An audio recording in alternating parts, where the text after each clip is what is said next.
and welcome to the Just Economy podcast. This podcast is being sponsored by the Community Reinvestment Alliance of South Florida, where we're building a just economy, one vote, $1 at a time. We'd like to welcome you to our initial podcast. This podcast will be something we will do on a continuous basis. We will have several guests. We will have several subjects to discuss, and we'll talk about how to build a just economy for our communities. We're looking forward to having you all be a part of it, and we're looking forward to have you as guests as well to talk about your different projects and programs as we build a just economy here in our community. Today, we have a very special first guest. He is the founder of the Community Reinvestment Alliance of South Florida. He's the founder of several organizations. He spent about 20 years down here in South Florida helping us to build a just economy, helping us to become community advocates, and helping us to build a better economy for all.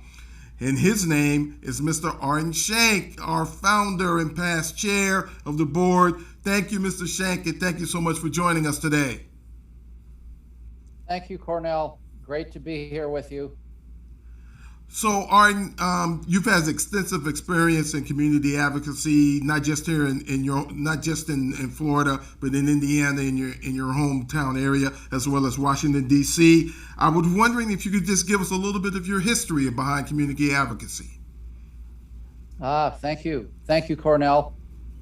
Well, I suppose the first started in the mid 1980s when I was working on housing policy and rental policy here in northern Indiana, and then from there to advocating by making change in the community, providing more housing that changes the dynamics.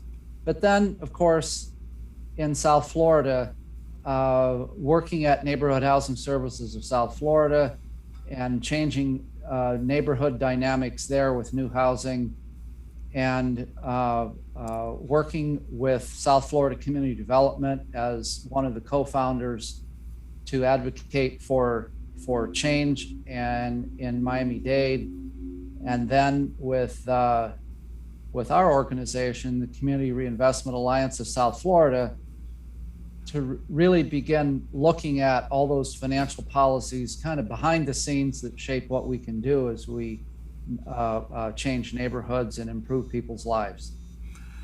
Thank you, Arden. And we were so grateful to have you down here for the little bit of time we had you here. We hated to see you leave, but we know how important it is to go home. But you've left some great leaders here, and you've left a grand legacy on South Florida. So we're going to talk about the Community Reinvestment Act today, and do a little intro to folks on the Community Reinvestment Act, and get your thoughts on the Community Reinvestment Act, better known as CRA. For those who didn't know, the Community Reinvestment Act is a law that was enacted in 1977, and it requires the financial institutions, i.e. the banks, to reinvest in low to moderate income communities where they have branches. Branches are kind of a funny word these days, because branches are kind of slowly but surely going away as technology increases and the community banks more through technology. However, they still are required to reinvest in the community, and that includes social services, philanthropy, affordable housing, mortgages, and small business loans.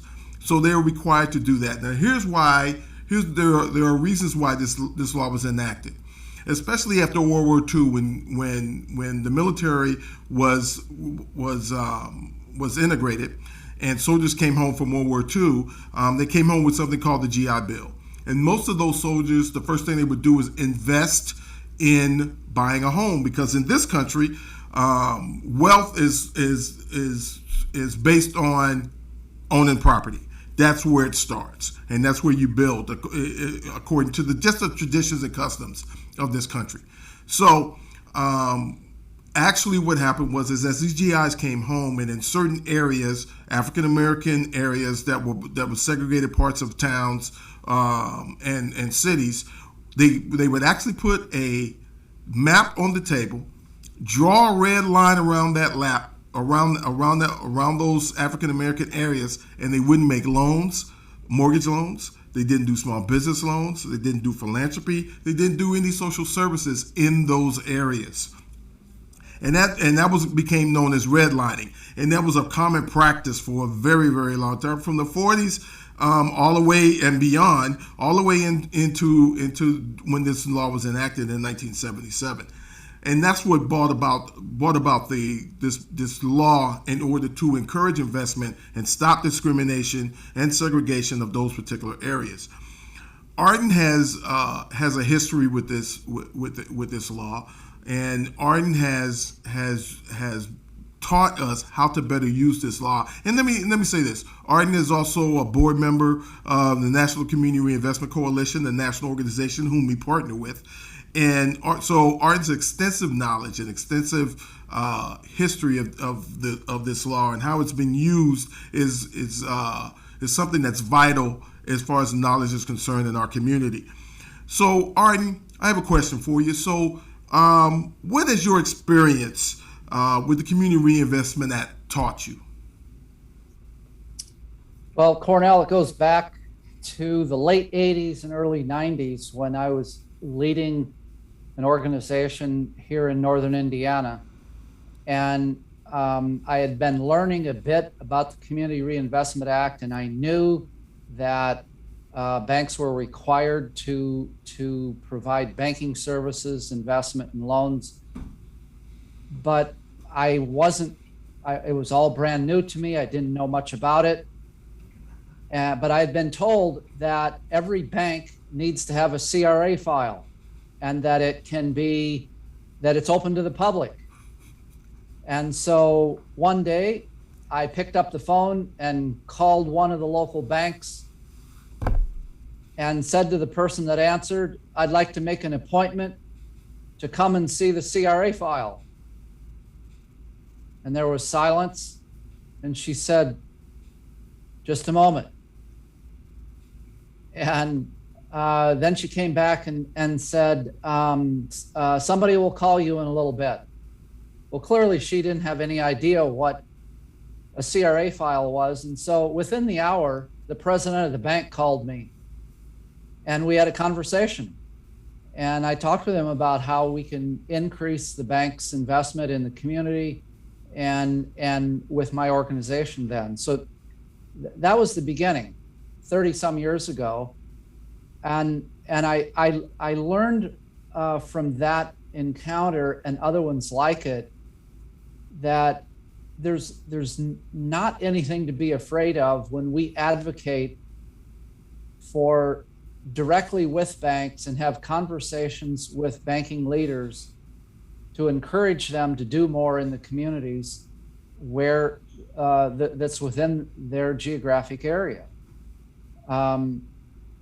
In more recent years in South Florida, there were times when I had a contract for a line of credit or an investment from a bank. At the same time, I was writing a letter to that bank's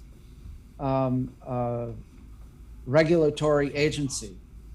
And so both working together and challenging can be done at the same time. But I should add, Cornell, that CRA didn't come up in a vacuum. It wasn't like the Community Reinvestment Act was just kind of some brainy idea that somebody had out of nowhere. No, as you indicated, there's a long history of redlining and discrimination, primarily based on race and cultural background, but also based on income. And so in 1968, President Johnson signed into law the Fair Housing Act that identified and challenged the discrimination that was taking place. And the advocates chaired and were really glad that this took place. But it wasn't very long until community representatives and advocates realized that we don't have any data. We don't know what the banks are doing specifically. We know the stories, we know the anecdotal evidence, we know the pain and suffering, but we didn't have the data. And that's when the Home Mortgage Disclosure Act was passed in 1975 that requires banks to disclose on an annual basis the location of their mortgage lending and then the race and income of the borrowers. And that was a major success. Thank you, Arden. We're gonna come back to you. We're gonna go to commercial right quick, and then we'll come back and we'll continue our discussion. Thank you. Right.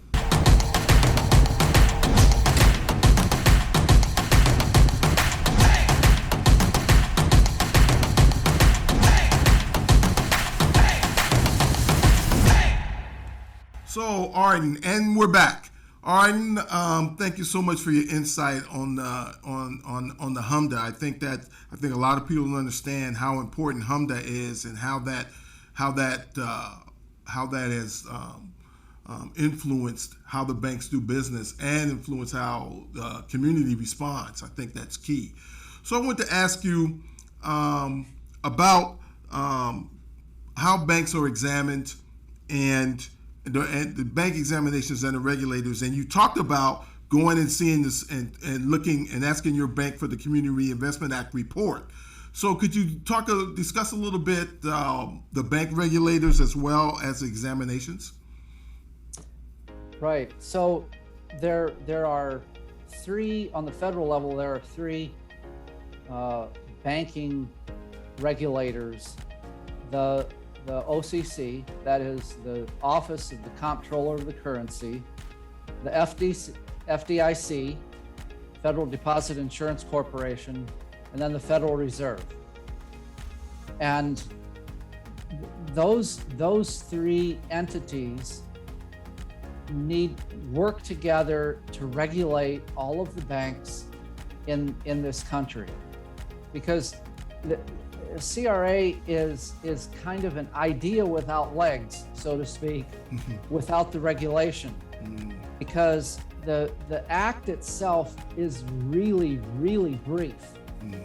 And basically it says that financial institutions, or more specifically banks, because not all financial institutions are covered, which we'll get to later, that banks have a continuing and affirmative obligation to help meet the credit needs of their local communities in which they are chartered. That's it. That's it, Cornell. That's all there is. Really, really simple. And so that hasn't changed since 1977. What has changed is the regulatory environment. But even that hasn't changed for 26 years. The last update of the regulatory environment and how things are actually done with the exams is 26 years old. It was last done in 1995. So that's a crucial issue that is needed to bring things up to date for where we're at. But before getting into some more detail, when banks are reviewed, they're given a rating, and it can be outstanding. That's the top one, and that's where most of them land. Satisfactory. The third one is needs to improve. And the fourth and bottom one is substantial non-compliance. And those last two, needs to improve and substantial non-compliance, are considered failing, that the bank failed their exam from the standpoint of the regulators. And that can result then in delays or denials of mergers, acquisitions, and expansion of services.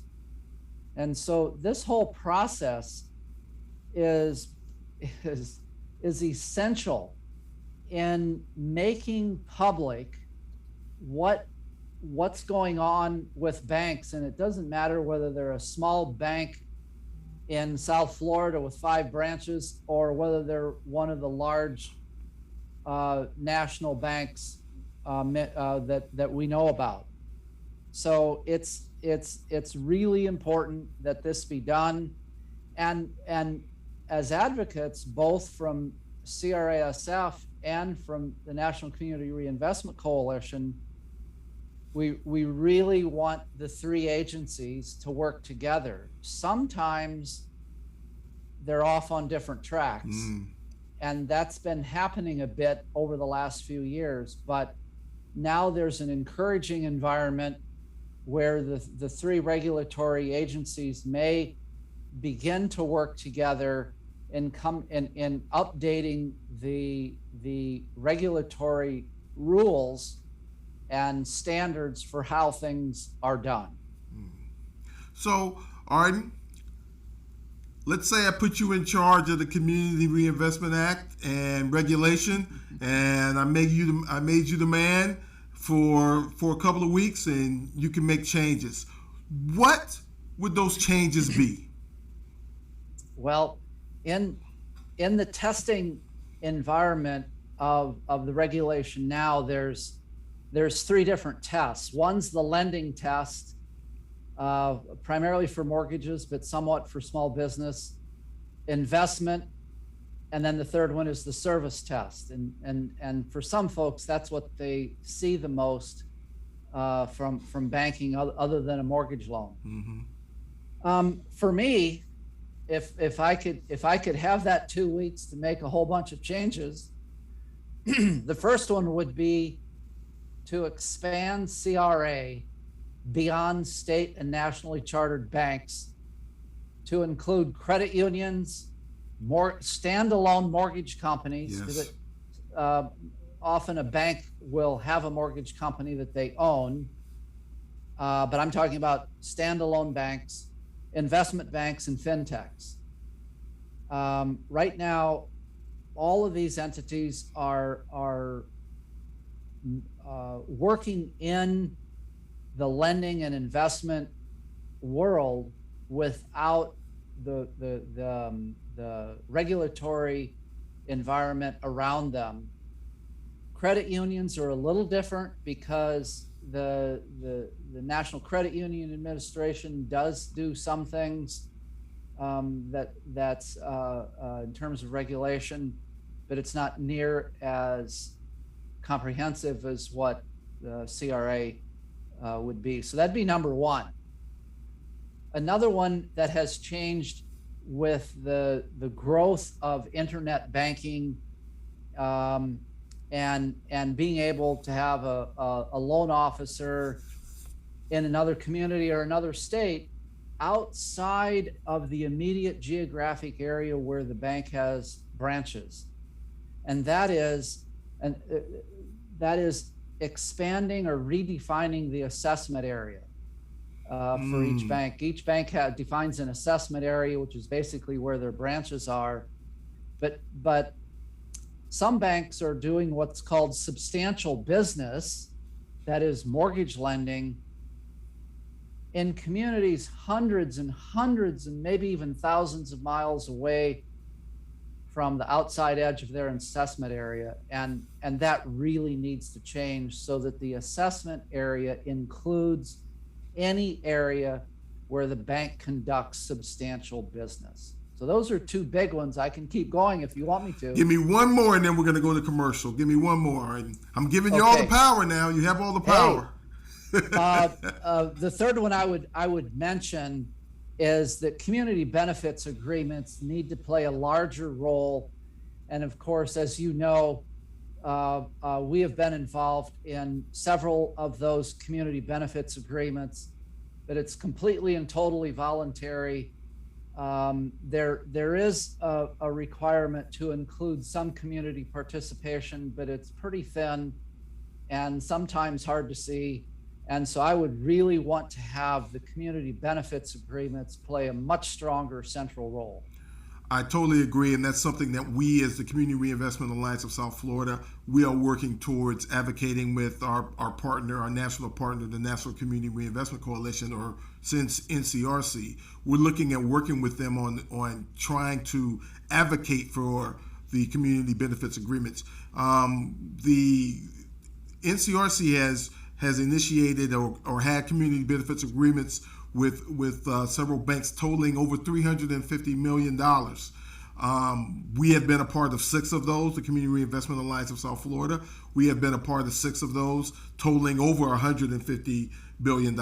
So I totally agree with you about the community benefits agreements, and especially adding some nuances that I would add just in my experience the last 4 or 5 years in working with them. Just add some nuances as well, so we can better calculate how the banks are actually doing, adhering to those community benefits agreements, and how they're actually doing in our community.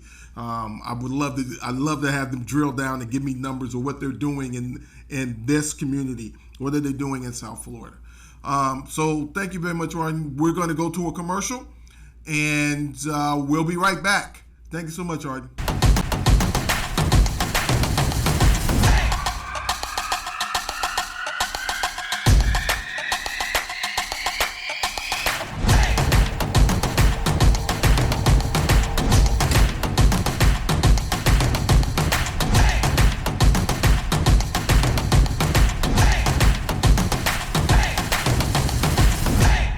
And welcome back.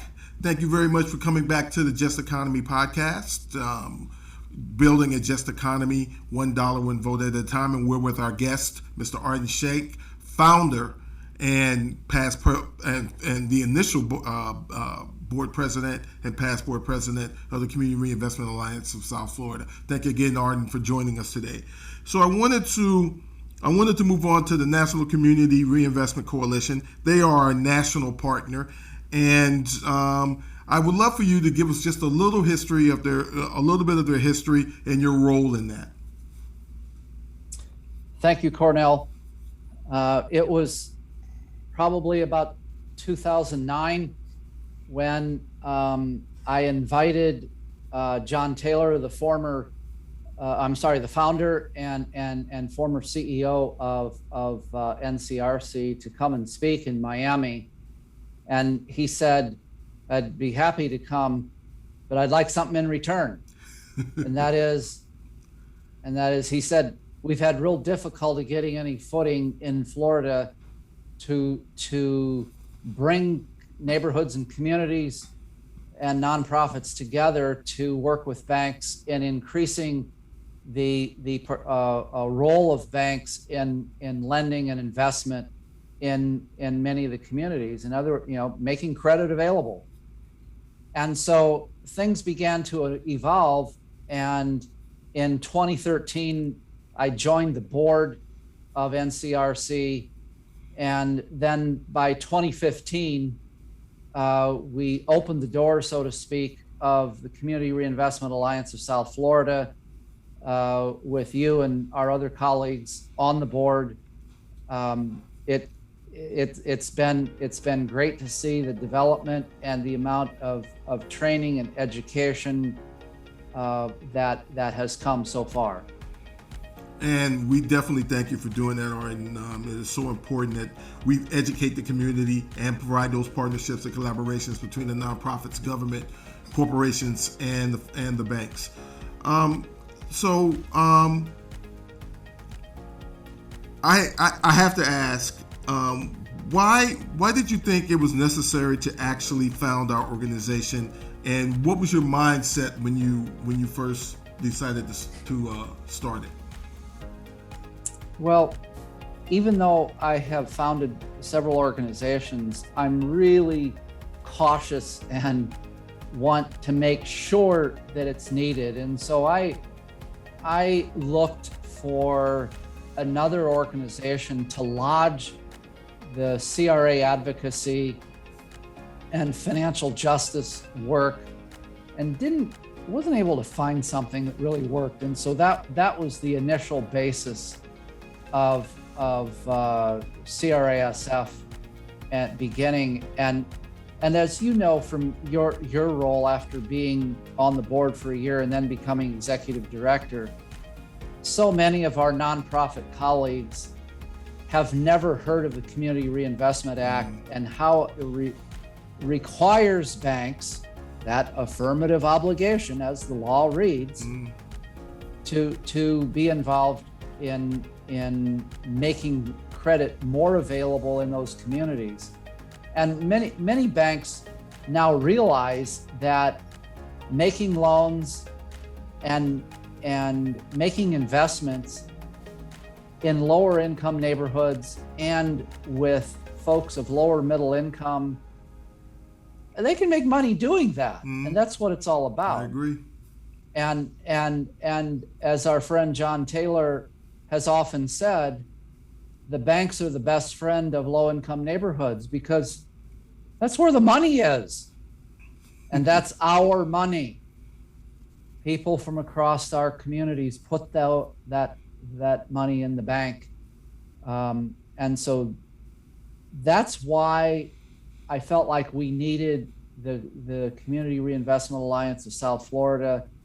And we chose the three counties of Miami-Dade, Broward, and Palm Beach because it is a large metro area that is the kind of basics of a geographic area for a bank, whether it's a small bank with a few branches or one of the very large banks. They're in more than one county. Yeah. So that's the background. Great, then. Thank you, Art. And it's a privilege to work here and to be under your tutelage and learn and be educated about how important the Community Reinvestment Act is to especially the low to moderate income communities.